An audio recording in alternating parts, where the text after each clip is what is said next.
How to Spark Success show. I'm your host, Liz Hamlet, and I'm founder of Spark Succeed. I'm a business mentor and success coach. And this is the podcast where I have conversations with smart and savvy business owners and people doing really amazing stuff around the globe. So I've got two amazing guests for you today. We've got a double act on today. So my guests today are founders of Time Ltd. They're also authors of She Can 365, which is their book that's just come out. We'll hear a bit about that later, which is daily interviews with this inspirational women. So that's amazing. Can't wait to hear a bit more about that. They've got combined experience in the press of over 30 years, and they've also just completed a 5-day challenge with all their, hundreds of business owners, probably thousands, called Pitch to the Press. So I'm delighted to welcome Christian and Michelle Ewen. So hi guys, how are you? Oh, we're delighted to be with you here today, Liz, and thank you so much for the chance to speak to your lovely audience. Thank you very much. Yeah, and I know you guys have been working super hard last week, because I was sort of following the challenge, and you were doing, loads of stuff in the day. You were answering and sort of feeding back on press pitches and doing Instagram live and Facebook lives every day. So do you want to tell us a bit about that challenge? It sounds really cool. Oh, great experience. It was. We confessed halfway through that it was our first ever one. And yeah, we kind of just dove straight into it. We had 325 business owners who all registered, and we basically held their hand over 5 very swift-paced days, helping them to learn to go from no story at all to finding a genuinely newsworthy story to publicise their business, put together a pitch, and actually send it to a real-life reporter on the Friday. And it was just amazing. I mean, I've got eye bags down to my chin. I'm so tired for the amount of hours that we kind of invested in it. But it's one of those where the energy levels, you kind of rise up to the energy that's created in the group. And there was so much dynamic conversation going on and so many light bulbs going off and all the people cheerleading each other. It just became this really rapidly melded community where everyone was trying to lift each other up. And we literally finished on Sunday night, and on Monday yesterday somebody was already in the press, which was just absolutely amazing. So we were just really delighted with how far people came on my journey. Yeah, and I think what you're doing is so important, because often new business owners can think, well, I'll leave it a year until I've achieved a lot. What your challenge showed, that there's even the sort of backstory of why someone set up a business, or overcoming adversity during lockdown is really sort of timely and important story to be in the press. And I saw like someone got picked up by BBC, wasn't it?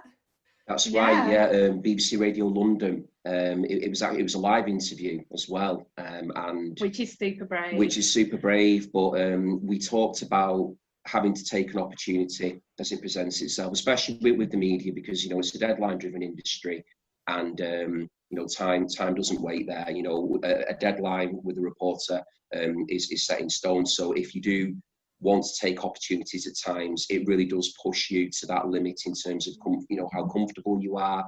It begins to present a new mindset as well, which is something that we were describing to during the challenge. It's about getting people to think in a different way and to make media coverage an ongoing part of your business strategy and your marketing material as well.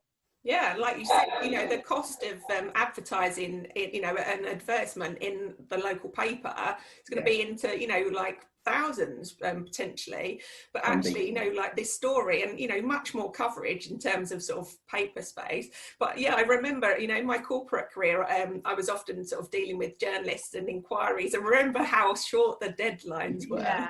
It was literally, right, we're going to press at 5 o'clock and it was 2 o'clock.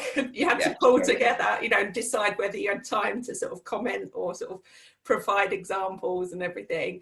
So Exactly. it's really useful. And also what you did in your challenge was really good in terms of sort of basically making it an easy job for the journalist, like by putting together a really clear pitch with the who, what, why, when, how. Liz, you're such a good pupil. Fantastic. Yeah, no, it's brilliant. Yeah. And we wanted to make it we wanted to make the tasks digestible in terms of quick achievements, but we also wanted people to be accountable and to do the work. And we were delighted, as Michelle mentioned earlier, that the group that we brought together, they were all just a wonderfully engaged group of people, lots of different sectors, lots of different backgrounds, different stories behind them, different stages of their respective careers, etc. And that they all came together and rallied each other, rallied themselves, and we couldn't ask for any more than that. It was just a really, really great experience. So it was delighted, fabulous. Absolutely proud fabulous. of everybody that took part. We really are very proud of them. And we even said, like, some people halfway through the challenge, life got in the way and they weren't able to complete it. But what we said was the very fact that they signed up in the first place showed that they had some kind of mindset shift to recognise that they are worthy of press coverage, and also the visibility benefits of being seen in the press, what that can do in terms of helping people to get to know, like, and trust you and show off your goods and services to an audience of potentially thousands of people, but in a non-spammy and a truly newsworthy way. So we're just, honestly, it was fabulous. We loved every minute of doing it. Really, it was exhilarating. I think, the way I would personally describe it. Yeah. And you probably slept for like 20 hours on Sunday. Yeah, it was a pretty good kick at the weekend. Yeah. It was. We immediately on the Monday opened the doors to our 30 days to get in the press group, which is an accountability group.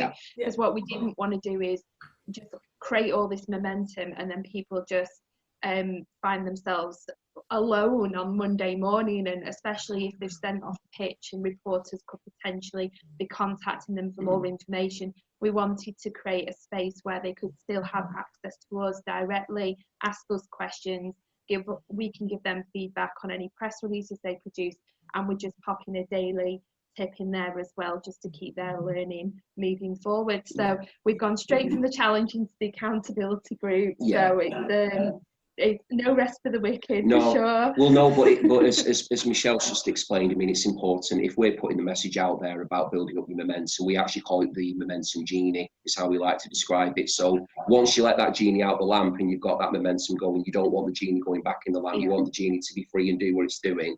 So it was really important that we gave people that option, that if they wanted to continue the learning with us and get that real-time feedback, to produce a new avenue. And we always try to practice. Well, we do practice what we preach. So we wanted to just keep making sure that we were getting people jimmying along, really. And I think the message that really came clearly across in the challenge for me was, actually, storytelling and embracing, if you've had challenges in the past. And, I saw there was one pitch that someone had put that was about sort of recovering from, alcohol issues and now going on to sort of coach and help other people with similar issues and being really successful at that.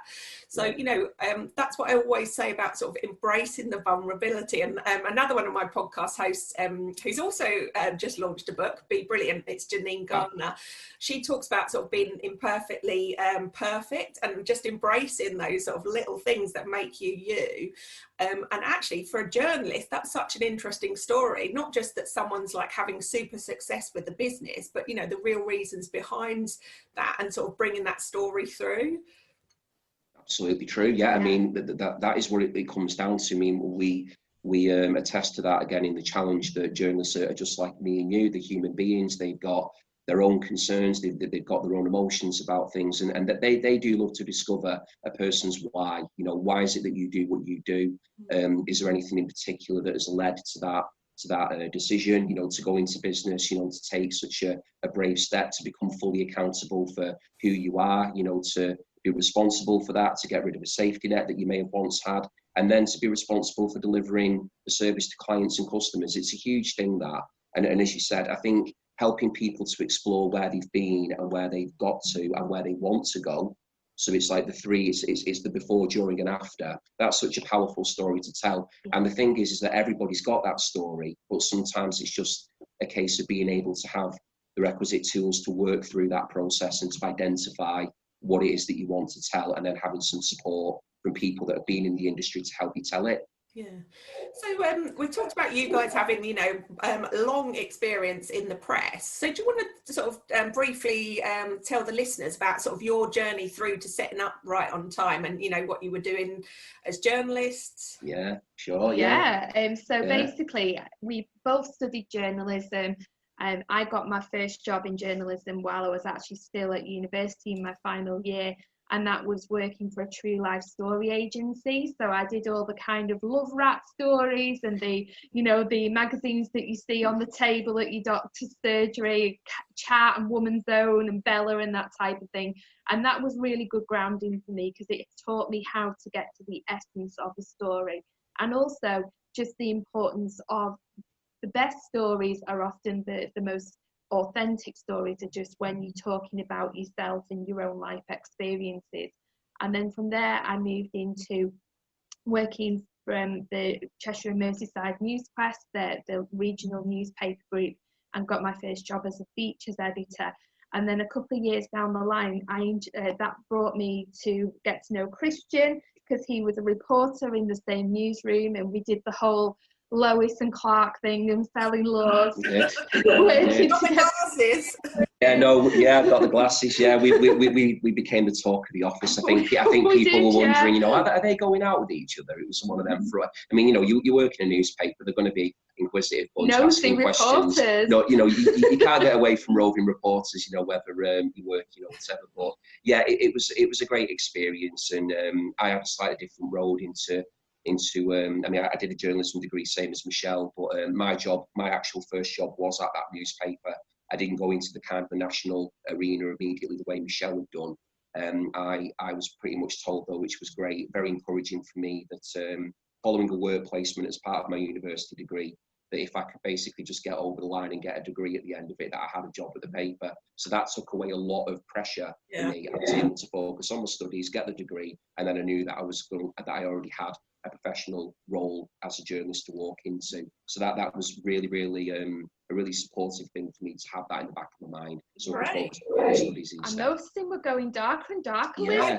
I don't know.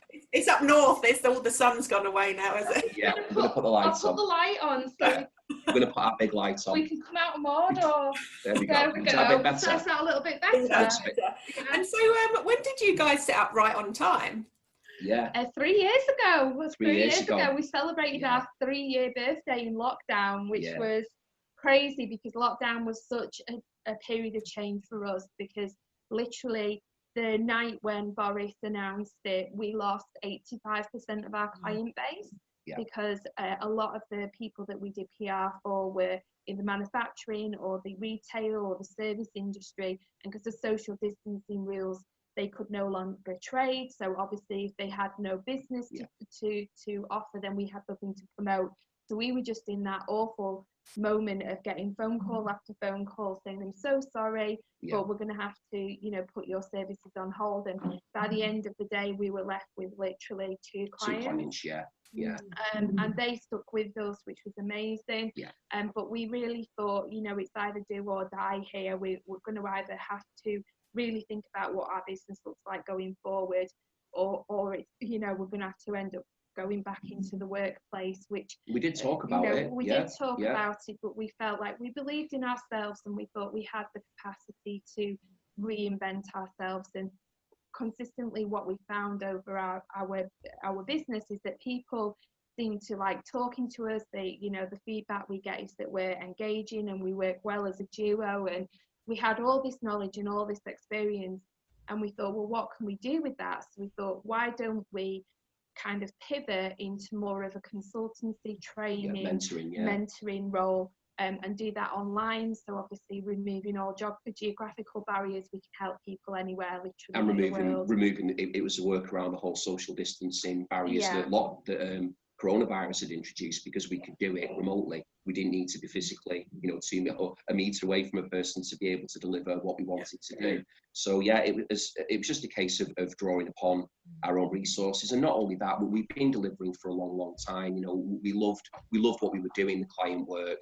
But I think the pandemic and what it brought with it, it gave us that moment, I suppose, that moment of clarity to think, well, okay, do we try and work around it one way? Do we go and get, part-time jobs, whatever we're going to do? Will the business survive? And we just had one afternoon after we'd collected ourselves, there were a few tears shed when we first discovered more than a few. Yeah, panic phone calls to the parents. There were, but that was completely understandable. But we were all going through it. It's unprecedented times for everybody. We completely understood the decisions that had to be made by the people that we were working with at the time. But then we had to think, okay, we need to think about what we're going to do now. And we had a really, really productive afternoon mapping out what we were going to do. And then, as Michelle mentioned earlier, we thought, okay, let's pivot into a more online mentorship-based thing, which we'd never done before. We're going to roll with it. We've got the skills to do it. And we thought, yeah, well, let's just get it on board. And, praise be that everything has gone well. And I think that's really valuable service for, particularly small, solopreneurs or, small business owners that maybe can't afford, PR or comms agency work, but you can either, you've got a few different sort of strings to your bow. So you've got the sort of one-on-one mentoring if you want, or sort of group mentoring, or, I know you've also got a press pack, which you can mention as well, which basically helps people to do, it's almost like a ready-made pack of, they just need to fill in some information, really, isn't it? It is, and that was always kind of the friction point for us, because in our old business model where we were service delivery, I'm not ashamed to say, like our figures were consistent with the market value, and we would typically charge a 4-figure sum to do PR for people, because we were doing the doing. We were very much deliverers and drawing on our own experience. But the challenge we had with that was, a lot of the time, the people who came to us with the most interesting stories were the people who were at the very start of their business journey. They were very strongly still had a very clear why, and they were excited, and there was all this activity going on in the business and so much newsworthy stuff to say. But obviously, because they were getting off the ground, the budget wasn't there to invest in a seasoned PR team. So this has kind of satisfied that problem for us in a sense, because we've created an off-the-shelf product.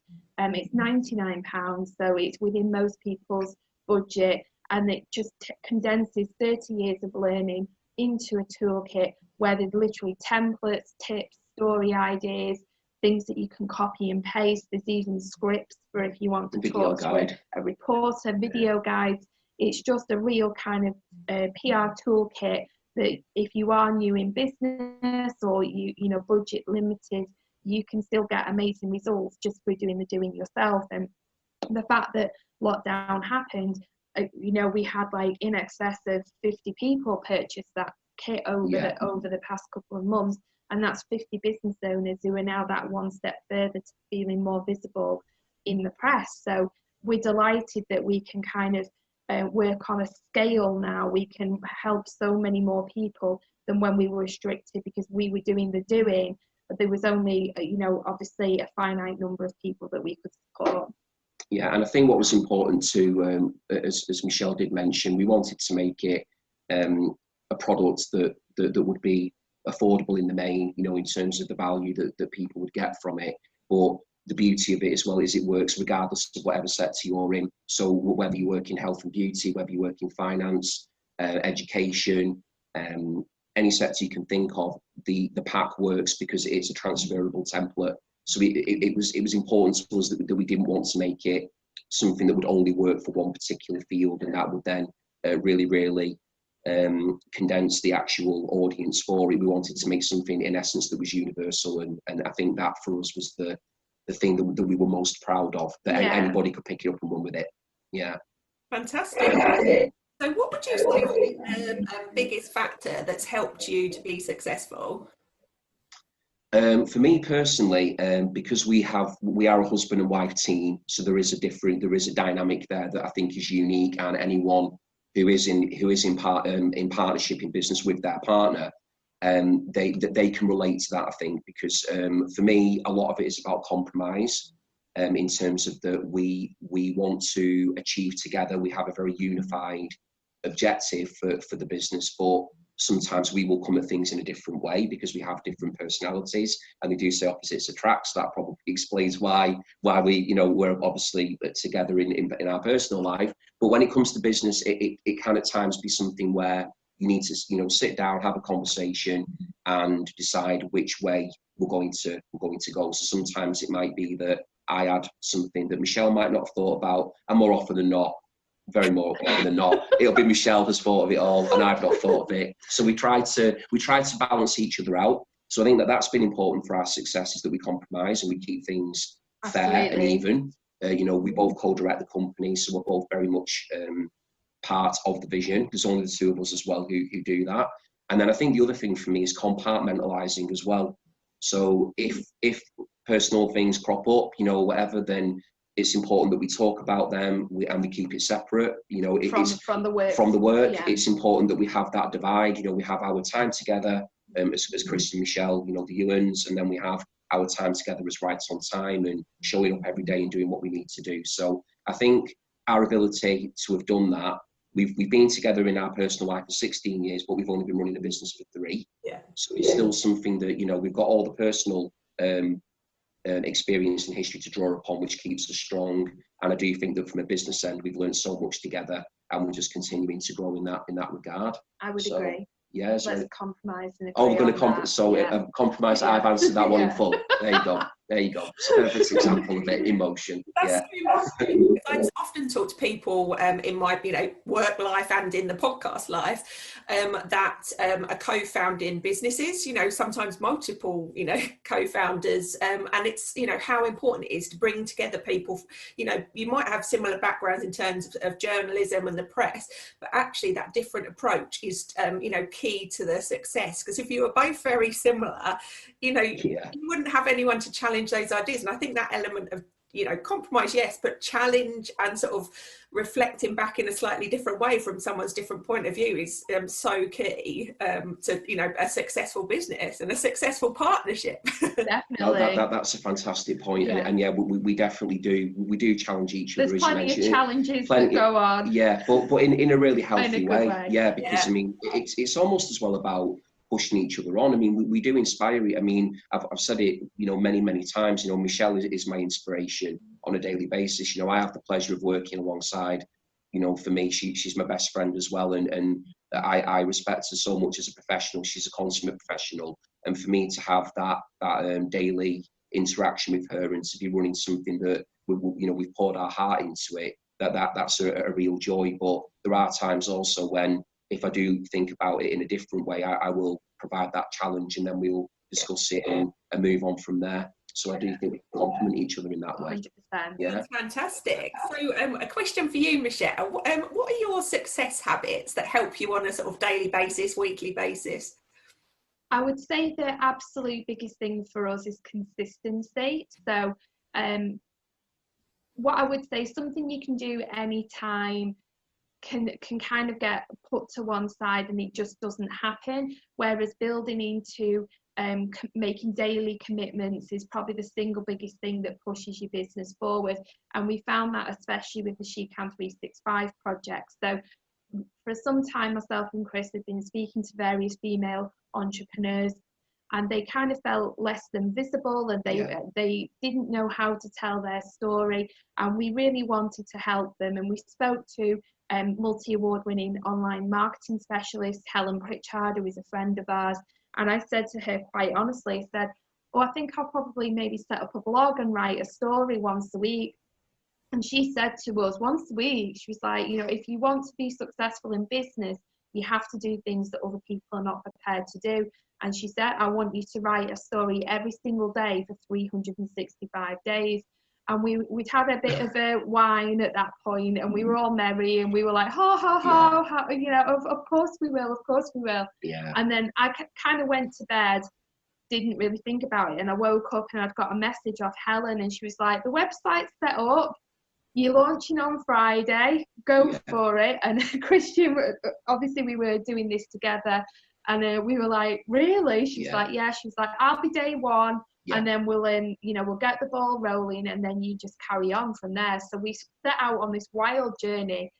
She kind of like an unveiling of us both to her community, didn't she? Did. To draw up interest. I mean, we'd already agreed that we would do it on International Women's Day. That would be the perfect day to launch. But unbeknownst to the three of us, until Helen looked into it, that was only 2 days away. That was why we got everything built so quickly. Yeah. And then we had no time to think about it. That was literally you getting thrown in the deep end and off you go. And off you go. So and just to make life even harder for ourselves, we said we're going to tell every single story in exactly 365 words. That was Michelle's idea, which I just thought that was genius, because it leveled the playing field for everybody for a start. Everybody would get an equal word count regardless of, again, how long they've been in business. There couldn't be any kind of disputes about, oh, well, you gave X, to 250 words, but you gave me, 10 words or something. It was equal. And not only that, as writers, it gave us a cut-off as well. And it gave us a challenge. We became like supreme editors of like condensing stories. And we made this commitment, obviously, and we said we will publish a story every single day for 365 days and tell every story in 365 words. On the dot, no exception. Every single one is 365 words. What we did was almost when you remove the possibility in your mind that something can't be done and just tell yourself that it's part of your everyday routine, you'd be surprised about how you can switch things around and mix things up and free up the time and the space to create something that you feel genuinely passionate about. So for us, it was a case of doing it on our birthdays, on weekends, on Christmas Day. And we just never lost that momentum along the way, because we had such a clear vision of what we wanted to create. And obviously, as time went on, we built up this amazing community of amazing women, and they were kind of pushing us along the way. And obviously, we had the continual support of Helen in her capacity as host. And then at some point, the balance tipped, and rather than us trying to, get women to come forward, we ended up with in excess of 3,000 people applied to be part of the project. And we could never ever have predicted that. No, never. And then it's incredible that. I would say probably by around about month 10. So that would have been around October time, yeah? No, sorry, no, my maths is it, no. That would be about December. Oh, December, sorry, beg your pardon, December time, People started to contact us and say, this blog needs to be a book.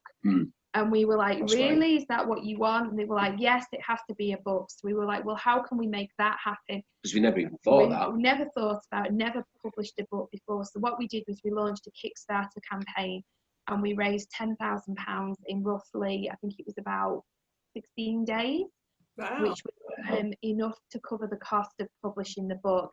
And then we were again a race against time to produce this book in time for International Women's Day 2020, which again we succeeded in doing. And we were supposed to obviously have a big launch party, but with the lockdown that didn't happen. It was supposed to have been the 27th of March. It was. Obviously the 23rd was when we went into national lockdown. But the good thing is we've kept that community engaged all throughout lockdown period. If anything, the message of resilience that came through from that book was even more important, because so many of the businesses we featured were facing the toughest of times, and it was very much a case of the community coming together to keep encouraging each other and lifting each other up. And obviously we were trying to rebuild at the same time as well. So we've now got this beautiful book, and the campaign itself has been shortlisted for Best Blog in the Mums in Business Network, the Single Mums Business Network.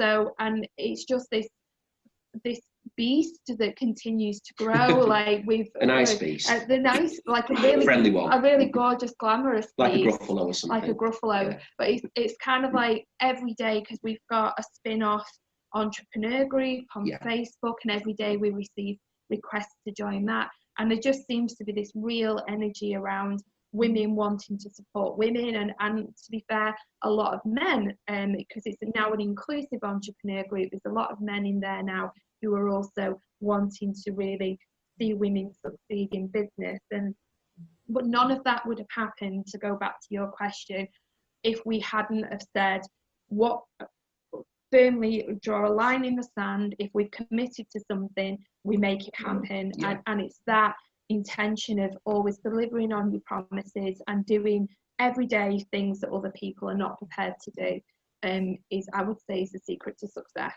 Yeah, that sounds amazing. And I'm sure, like you know, through your interviews that you've done with these 365 inspirational women, you'll have learned so much about, you know, their journeys, what has helped them to be successful. It's just like, you know, I love doing this podcast because I get to talk to so many diverse people from around the globe and just find out really what works for them. There's often a theme that might come through, but often it's very different things that, you know, help people to be successful. And I know I can just imagine you guys, you know, anyone that's completed a job application where there's a word limit, you know, and you're like taking out the and, I don't need the and, I don't need that the. But we had fun with it as well, though. You know, we had fun because, I mean, the way that we worked with every single person that we interviewed, we coordinated an approval process as well, which, yeah, it added more time onto the project, but it was vital to us and to the people that we were talking to that they felt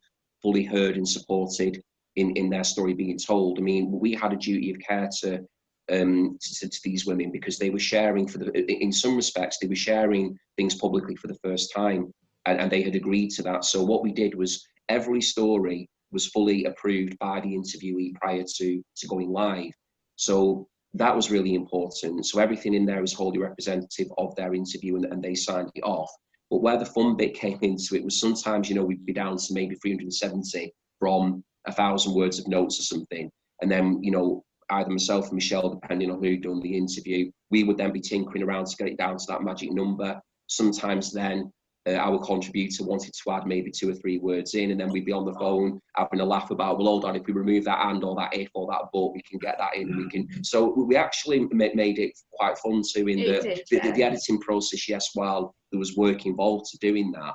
And we also had to make sure that the stories remained readable. You know, that was important and interesting. You know, we didn't want the stories to start tailing off in quality or becoming, you know, maybe a bit formulaic. We wanted to keep them mixed up.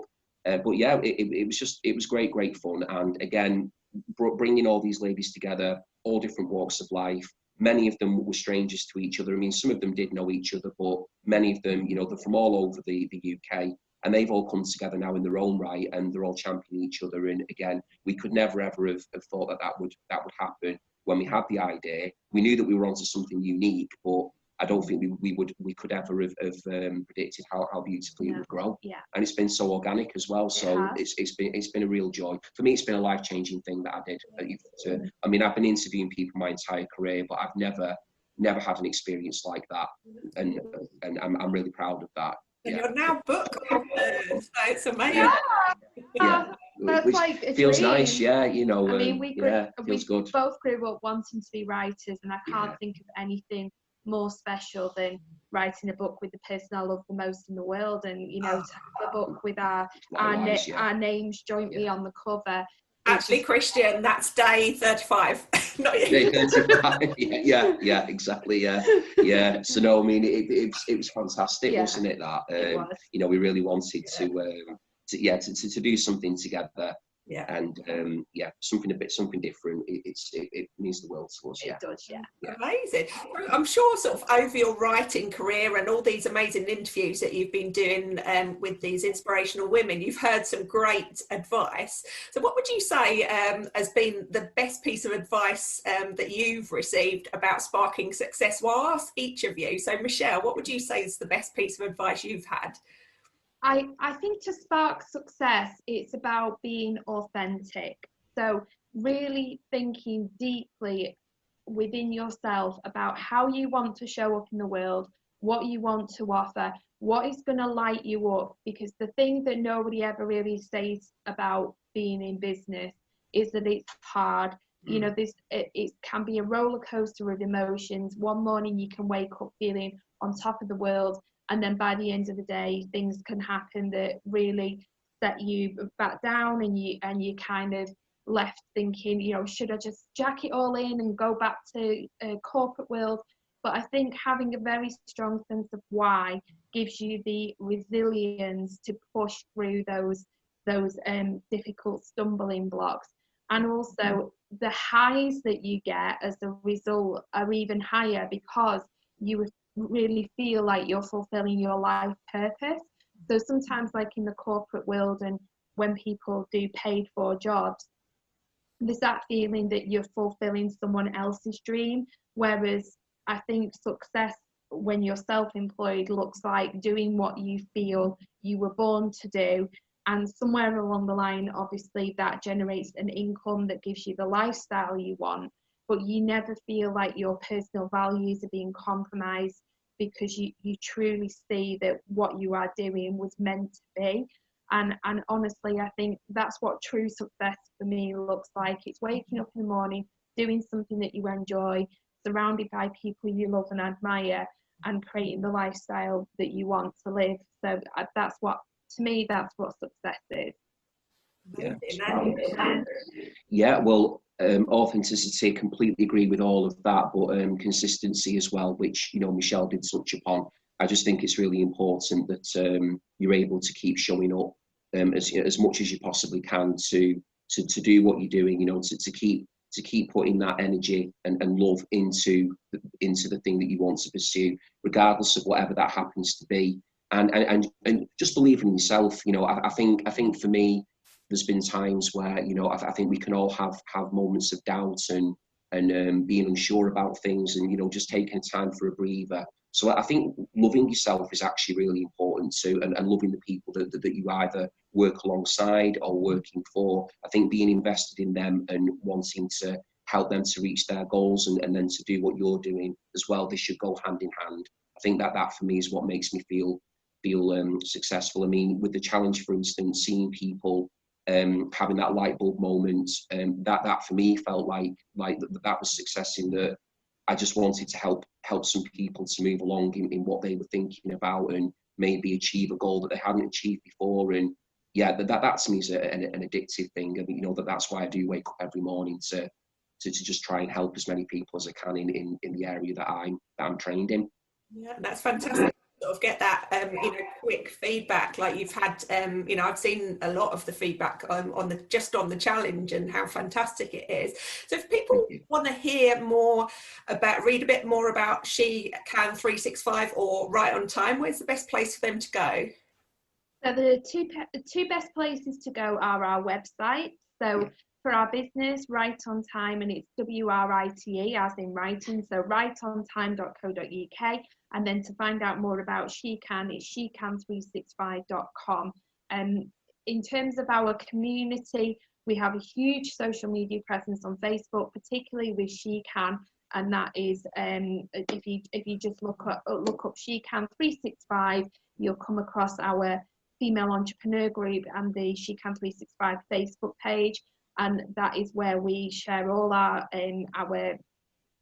contributors' wins and just words of encouragement, and just really try to create that community that promotes resilience. Yeah, the female entrepreneur group as well is completely free to join, and it's an opportunity for entrepreneurs to hang out together.